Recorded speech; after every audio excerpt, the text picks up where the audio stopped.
taking this as a sermon, I'd like you to receive this as my faith, doctrine of my faith. 본문 2절에 보면은 사랑하는 자여 내 영혼이 잘됨 같이 내가 범사에 잘되고 강건하기를 내가 간구하노라. In 3 John chapter 1 verse 2 says, I pray that you may enjoy good health and that all may go well with you. 그 말씀을 제가 아주 좋아하는 말씀인데 그 말씀의 뜻은 처음과 끝이 같아야 된다 하는 말씀을 하고 있습니다. This is one of my favorite verses, and to me this means beginning and ending must be good. 우리가 신앙생활을 하다 보면은 As we live as faithful people, 영적으로 많은 경험을 하게 되는 경우도 있습니다. we often experience a lot of spiritual things. 그리고 성경을 많이 읽고 지식이 많을 수도 있습니다. We read God's words quite a bit, and we may know a lot. 그러나 나의 삶에 있어서 하나님께서 원하는 삶보다는 내가 원하는 삶으로 사는 적이 많이 있습니다. But often we not live according to God's words, not live according to what God wants us to live, but we live according to what I want to live. 그것이 처음과 끝이 같아야 된다는 제 말씀입니다. That's what I mean, that we have to be same with the goodness from the beginning and also at the end.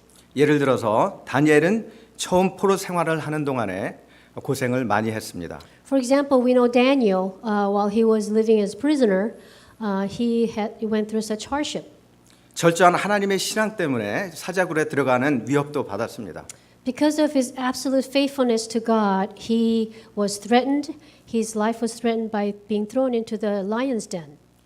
우리가 신앙생활을 하면서 As we live as faithful people, 우리가 좋아하는 것만을 누릴 수가 없습니다. we cannot just do what we want to do. 우리가 원하는 것만을 할 수가 없습니다. We cannot do what I want to do. 우리가 좋아하는 사람들만 하고 교제할 수가 없습니다. We cannot associate with just the people that I like. 만일에 그렇다면 예수 그리스도께서 십자가에서 돌아가셨을 때 If that's the case, then as Jesus was crucified on the cross, 왜 모든 사람들을 위해서 내가 십자가에서 죽는다고 말씀을 하셨겠습니까? why did Jesus say he was dying on the cross for all people?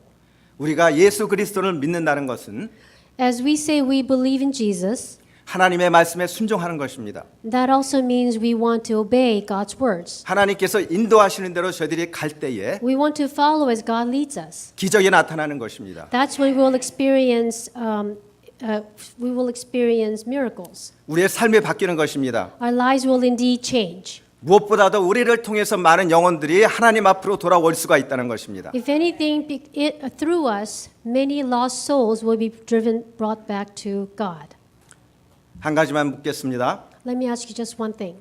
여러분들 생각에 가장 중요한 것이 무엇이라고 생각하십니까? What is the most important thing for you? 여러분들의 영혼입니다. It should be your soul. 여러분들의 영혼을 위해서 무엇을 하셨습니까? What have you done, or what do you do for your soul? 만일에 우리가 우리 영혼 하나를 건지지 못하고 많은 일을 이뤄놨다면은 If we not save our soul, 그것이 무슨 유익이 있겠습니까? if we not save our soul, but yet if we gain a lot, what good would that do? 본문의 배경으로 들어가겠습니다. Let's look at verses. 사도 요한 3서는 사도 요한이 성령의 감동 가운데 사랑하는 가이오에게 쓴 개인적인 편지입니다. Third book of John is written by Apostle John. It's a private letter to praise and encourage Gaius for his faithful service. 본 서신은 주후 85에서 90년에 기록이 됐는데 특징은 진리 안에서 행하라는 말씀입니다. This was written approximately 85 to 90 AD, and the character of this letter is to walk in the truth. 본문에 보시면은 디오드레베라는 여자분이 나옵니다. We can see in the verse that there is a character named Diotrephes. 이분이 사실 문제가 많은 사람입니다. She was a troublemaker. 교회에서 많은 일을 하고 큰 일을 감당하고 하는 그런 것들은 정말 잘했습니다. She did a lot of work at the church. She did a lot of work, volunteered her hours. 근데 그 당시에 보면은 지금처럼 셋업이 돼 있는 아주 안정이 돼 있는 그런 그 구조가 아니라 저 복음 전도자들이 복음을 전하는 데 있어서 먹고 잘 때가 만만치가 않았기 때문에 일종의 선교사 같은 그러한 잡이었습니다. In those days, all the churches that were set up, they were not systematically and operating like the churches we have today. They were not orderly. So in those days when evangelists, missionaries, when they were traveling and touring from town to town, different districts, they needed a place to be hospitalized. They needed a place to sleep, and they needed food. And that's where all the early churches took on, embraced that responsibility. 성도님들 가정에서 식사도 하시고 그리고 복음전도 하고 거기서 자고 그러는데 이분이 그걸 굉장히 싫어했습니다. These missionaries, they ate at these church members, especially church leaders. They ate their houses, and they slept, and they did their gospel preaching while staying at these houses. But this woman named Diotrephes, she did not welcome that. She did not like accommodating to these evangelists. 이러한 디오드레베의 기질은 요한의 교회를 혼란에 빠뜨렸습니다. 본인이 교회를 쥐고 좌지우지하는 그러한 직분이었기 때문에 교회를 상당히 어지럽게 하는 그러한 분이었습니다. Her temperament especially created a lot of confusion in the church, division, of course, and she wanted to take control of everything in the church, so of course she created a mess. 그렇다면 어떻게 살아야 형통의 삶? 그러니까 이분의 삶을 보면 다른 성도님들하고 이분하고 비교할 적에 Then what would you say? What is living blessing life of spirit and flesh? 그 교회에서 정확하게 하나님의 영혼의 축복, 하나님께서 주시는 영혼의 축복과 육적인 축복을 받을 수 있는 그런 조건을 갖춘 교회가 아니었습니다. 왜 그러냐면 이러한 환경 때문에요. Because of the situation that this woman has created, that church was not eligible, or that church was not up for receiving the blessing, God's blessing.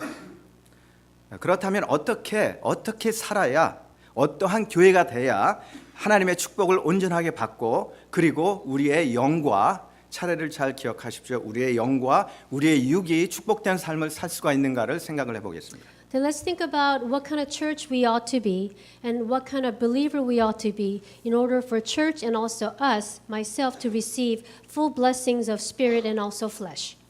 2절의 말씀처럼 사랑하는 자여 내 영혼이 잘됨 같이 라고 먼저 기록이 되어 있습니다. 모든 것이 순서가 있습니다.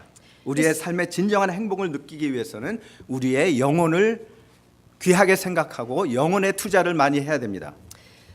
As verse 2 said, it starts with dear friend. We need to think of how and what we need to do to be blessed spiritual and flesh. As everything has its sequence, we must first invest our time and ourselves in well-being of our spirit. That's the most important. 영혼을 위한다는 것은 하나님을 사랑한다는 것입니다. 육적인 것보다는 영적인 것을 추구한다는 그런 말씀입니다. Well-being of spirit means loving God. So we are striving for spiritual things, not flesh things. 마태복음 16장 21절에 보면 만일 사람이 온 천하를 얻고도 제 목숨을 잃으면 무엇이 유익하리요? 사람이 무엇을 주고 제 목숨과 바꾸겠느냐라고 말씀하고 있습니다. In Matthew chapter 6 verse 21. 6 verse 21 says, what good will it be for someone to gain the whole world yet forfeit his soul? 보편적인 신앙생활을 하시는 분들은 체험 신앙이 좀 약할 것 같습니다. For those of you who live your faithful lives as just typical common way, you may not necessarily experience a very special, vast spiritual faithfulness. 늘 주님과 교통하면서 주님의 뜻대로 살며 응답받으며 산다면 우리가 우리의 영혼에 대해서 게을리할 수가 없습니다. Living spiritual well-being means always communicating with Jesus, praying with Him, and also walking with Him to always see what He wants and putting Him first. Then if we realize that, then we cannot help but do what we can and not be lazy about well-being of our, bettering of our spirit. 성경의 예화를 하나 들겠습니다. 사울 왕은 신앙으로 시작했다가 육신대로 살다가 인생을 마감한 그러한 사람입니다. In the character in the biblical, we know of King Saul. He started off well. He started off spiritually, and yet he ended in flesh. He did not end well. 여러분들이 잘 아시겠지만 사울 왕은 가문이 작은 가문이었고 처음에 시작할 때는 겸손하게 시작을 했습니다. 그리고 또 한 가지 아셔야 될 게 그 당시에 사무엘이라는 사사를 통해서 나라가 잘 진행이 되고 있었는데 사람들이 왕을 하나님 앞에 요구를 했습니다. 그래서 사울 왕이 이제 왕이 된 것입니다. King Saul came from a small family of one of the tribes, small tribes, and in those days, they did not have kings. Israelites were chosen people of God. They were supposed to be ruled directly by God. But Israelites, when they saw other nations who were being ruled by a king, and those kings would go out to the battle and fight Philistines for them, that's what they wanted. So they asked Samuel, who was a prophet, they asked Samuel to pick and appoint a king so that they can serve this king. In other words, they rejected God. 우리가 잘 아는 말씀이지만 사울은 세 가지의 잘못을 했습니다. We all know, but we know three biggest mistakes King Saul made. 첫 번째가 제사장 외에는 제사를 드릴 수 없는 율법을 범하고 번제를 사무엘이 늦게 도착하니까 본인이 스스로 제사장의 역할로 번제를 드렸는데 이것이 하나님의 마음을 굉장히 상하게 했다는 것입니다. 그게 사무엘상 13장 8절에서 10절에 있습니다. In 1 Samuel 13:8-10, we read that only priests, Samuel was supposed to give burnt offering to God, and yet when Samuel did not arrive yet, King Saul, he himself did the burnt offering. This was unauthorized burnt offering, and God was not pleased with that. 두 번째로 하나님께서 사무엘상 3절에 아말렉을 하나님께서 능력을 주셨습니다. 그리고 함께 하셨고 근데 하나님 뭐라고 말씀하셨냐면 아말렉을 쳐서 그 소유를 남기지 말라고 했는데 모든 양과 소와 이런 것까지 동물들까지 다 죽이라고 분명히 하나님께서 명령을 하셨는데 사람들은 다 죽이고 동물들 괜찮은 것들 좋은 것들은 죽이지 않고 따로 본인을 위해서 그랬는지 나라를 위해서였는지는 모르겠지만은 따로 죽이지 않고 보존을 했습니다. 그게 사무엘상 15장 9절에 있습니다. Second mistake he made is in 1 Samuel 15:9. God commanded him to destroy all the Amalekites and their livestock, and yet Saul decided for himself not to do that. He failed to eliminate all of the Amalekites, and he disobeyed God. 마지막으로 사울이 그의 신하들에게 이르되 나를 위하여 신접한 여인을 찾아 죽은 사무엘 부르라. 본인이 너무너무 힘들고 어려우니까 신접한 여인을 찾아가서 사무엘의 영혼을 불러서 내가 지금 어떻게 해야 될 것인지 하나님께 물어보겠다고 신접한 여인을 찾아가는 것이 마지막의 실수입니다. 그것이 사무엘상 28장 7절에 있습니다. And the third mistake he made was the 1 Samuel chapter 27. As God left him, he was no longer God's spirit was not in him and communicating with him. So while going through his depression, he didn't know what to do with the wars and battles. So he called a spiritual woman to call up dead Samuel because God would not speak to him. 저희들이 사울의 삶을 볼 적에 영적으로 보면은 어느 쪽으로 봐도 성공한 삶이 아니고 처음과 끝이 다르기 때문에 제가 형통하는 삶을 살지 못했다고 얘기할 수가 있습니다. So we can say that Saul, he did not live according to spiritual well-being, and he just lived in flesh, and he did not end well. 우리는 사울처럼 살면 안 된다는 걸 여러분들에게 말씀을 드리고 정말 영적으로 먼저 영이 잘 돼야 모든 육적인 우리의 삶이 잘 된다는 것을 여러분들에게 말씀을 드렸습니다. So again, let this be a lesson to us that we ought not to live like Saul, but we ought to live spiritually. We need to make sure that we live spiritually and invest our time of being spiritually well at all times. 두 번째로 범사에 형통하는 삶을 우리가 살아야 되겠습니다. And secondly, we ought to live and go well so that everything will be in all circumstances. 제가 먼저 말씀을 드렸지만은 우리의 영적으로 열심히 하나님께 열심을 다하고 기도 많이 하고 전도 많이 해도 우리가 우리의 삶에 있어서 범사에 형통하지 못하는 그러한 삶이 행위나 있다면은 먼저 자신이 하나님 앞에 내 이웃을 위해서 내가 육적인 어떠한 걸리는 것들이 있는지 이것을 점검을 해야 된다는 것입니다. If you are praying and reading God's words daily, and if you think you're spiritual, and yet your flesh, all the other circumstances is not going well, then you must stop and reflect and gauge whether you are living spiritual life. 여러분들도 아시다시피 육과 영은 분리할 수 없습니다. As you know, you cannot separate your spirit and your flesh. 우리의 영이 육신에서 떠나갈 때 육신으로서의 가치도 없어져서 땅속으로 들어갈 수밖에 없습니다. When spirit leaves our body, then our body will be going back to the ground in the dust. 영이 혼자서는 살 수가 없습니다. Spirit cannot live alone. 그래서 2절 하반부에 보시면 내가 범사에 잘되고 강건하기를 기도하는 말씀이 나옵니다.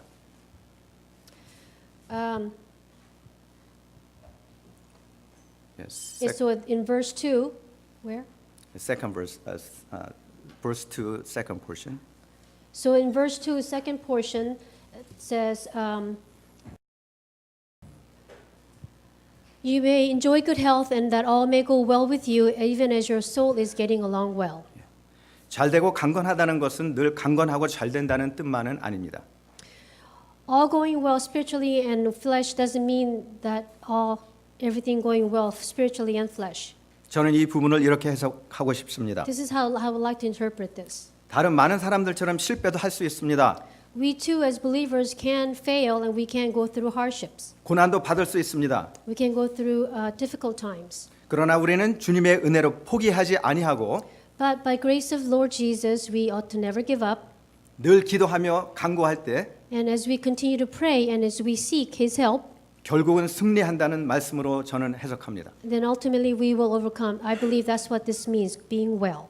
왜냐하면 우리의 영이 건강하고 Because when our spirits are well, 주님께서 늘 우리의 기도를 들으시고 and as Jesus listens to our and answers to our prayers, 응답하실 준비가 되시기 때문입니다. He's always ready to help us. 사무엘상 1 Samuel 1 Samuel chapter 11장 1절부터 3절까지 보시면은 chapter 11 verse 1 to 3. 제가 1절부터 3절까지 다 읽겠습니다. 그 해가 돌아와 왕들이 출전할 때가 되매 다윗이 요압과 그에게 있는 그의 부하들과 온 이스라엘 군대를 보내니 그들이 암몬 자손을 멸하고 릿바를 에워쌌고 다윗은 예루살렘에 그대로 있더라. 저녁 때 다윗이 그의 침상에서 일어나 왕궁 옥상에서 거닐다가 그곳에서 보니 한 여인이 모욕을 하고 있는데 심히 아름다워 보이는지라 다윗이 그 사람을 보내 여인을 알아보게 하였더니 그가 아르되 그는 엘리암의 딸이요 햇사람 우리아의 아내 바세바가 아니니까 하니. 2 Samuel chapter 11 verse 1 to 3. In the spring at the time when kings go off to war, David sent Joab out with the king's men and the whole Israelites army. They destroyed the Ammonites, besieged Rabbah, but David remained in Jerusalem. Verse 2, one evening David got up and walked around on the roof of the palace and saw a woman bathing. The woman was very beautiful. Verse 3, David sent someone to find out about her. Isn't this Bathsheba, the daughter of Eliam and the wife of Uriah? 다윗 왕의 영이 계속 건강했습니다. David's spiritual well-being was well. 그러나 순간적으로 유혹을 뿌리치지 못해서 결국 음란의 죄를 범하고 But because 말았습니다. of this moment of temptation he could not overcome, he committed sin. 그것도 모자라서 그 죄를 덮기 위해서 바세바의 남편 우리아를 치열한 전쟁에 보내서 결국 청부 살인을 하게 됩니다. And furthermore, to cover up his sin, he sent Bathsheba's husband Uriah to the first line of the war to get him killed. 우리들이 생각할 적에 As we think, 어떻게 이러한 사람이 하나님을 사랑한다고 할 수가 있나? how can a person like this say he loves God? 저는 개인적으로 그렇습니다. I personally, 하나님 앞에 부족하고 죄를 많이 졌습니다. I personally think that I committed sin against God. 그러나 용기를 매일 매 순간 갖는 것은 But I am encouraged every day because 하나님께서 다윗과 같은 사람을 용서하셨다는 것입니다. God has forgiven King David. 사무엘하 12장 1절에 보면은 In 2 Samuel chapter 12 verse 1, 여호와께서 나단을 다윗에게 보내시니 그가 다윗에게 가서 그에게 이르되 한 성읍에 두 사람이 있는데 한 사람은 부하고 한 사람은 가난하니 God sent Nathan to David and talked about two men in a town, one rich and one poor. 즉 부한 사람이 가난한 사람의 양을 착취했다는 말씀이고 그 부자가 다윗 왕이라는 것을 알게 해 주었습니다. And it was about this rich man taking advantage, exploiting the poor man. And Nathan was saying that rich man was you, King David. 그때 다윗은 하나님 앞에 눈물을 흘리면서 회개를 했습니다. And that's when David realized of his sins and he repented 그리고 in tears. 그리고 일생 동안 그 죄를 생각하면서 하나님 앞에 회개하고 또 회개했습니다. And the rest of his life he remembered his sins and he repented again and again to God. 그리고 다시는 그러한 죄를 저지르지 않았습니다. And he never committed a sin again. 그래서 하나님께서는 다윗을 사랑하셔서 That is why God loved David. 그렇게 흉악한 죄인이지만은 Even though he is wicked nature of sin he has committed, 그의 자손들을 축복하시고 God has blessed his descendants. 예수 그리스도께서 다윗을 통해서 나셨습니다. And Jesus has come from his lineage. 우리 삶도 마찬가지입니다. Our lives are same too. 우리 모두가 다 크고 작은 죄는 있지만 다 죄인입니다. We all committed big and small sins. We are all sinners. 하나님 앞에 달려갈 수 없는 다가갈 수 없는 그러한 죄인입니다. We cannot dare to go near God with our sins. 그러나 우리가 그 죄를 다시 범하지 않는다면 But as long as we don't commit that same sin again, 하나님 앞에 다시 범하지 않게 능력을 달라고 기도한다면 and as long as we pray to God to help us not to commit sin, 그렇게 함에도 불구하고 적은 죄들 어쩔 수 없이 짓는 죄는 할 수 없지만은 정말 마음으로 하나님을 바라보면서 죄를 짓지 않으려고 노력한다면 and in spite of that, we will still commit sins because there are temptations. But if we try with all our minds not to commit sins, 하나님께서 다윗에게 주셨던 그 힘으로 then God, as He given strength to David, 우리에게도 주셔서 He will give us the same strength. 우리가 성공할 수 있고 우리가 승리할 수 있습니다. And we can overcome and succeed. 여러분들 혹시나 개인적인 스트러글들이 뭐 있으실 줄 생각합니다. I'm sure you all have your own struggles. 하나님 앞에 내려놓으십시오. Leave that all that up to God. 그리고 다윗처럼 하나님 나를 도와주세요. And like David, call out to God to help me. 나는 죄인입니다. Say, I'm a sinner. 이제 하나님 뜻대로 살기로 결심합니다. I want to live according to your words. 하면서 하나님 앞에 달려가셔서 And to get closer to God. 하나님의 기적을 경험하십시오. And to experience His miracles. 이제 말씀을 정리합니다. In conclusion, 우리의 신앙생활은 어떻습니까? how is your faithful life? 때때로 우리는 영적인 신앙생활에 관심이 적고 Often we have less interest in spiritual well-being. 육신의 축복에 관심이 많습니까? We are all about receiving materials and flesh blessings. 아니면 육신의 축복도 중요하지만 영적인 축복에 더 관심이 있습니까? Or do you feel that flesh well-being and blessing is good, but do you place more emphasis on spiritual well-being? 다시 말씀을 드리지만 중요한 것은 육과 영은 분리될 수 없다는 것입니다. Again, I repeat, you cannot separate spirit and flesh. 그렇지만 영이 육보다 먼저입니다. However, spirit takes precedence over flesh. 여러분들 오늘 말씀을 통해서 하나님 앞에 여러분들의 영과 육이 올바로 서서 하나님의 능력과 은혜를 받는 여러분들 되시기를 주의 이름으로 축원드립니다. I hope through this message you will be empowered and you will be strengthened and receive the true blessings of spirit and flesh from God. 아멘. 다 같이 기도하시겠습니다. Let us pray.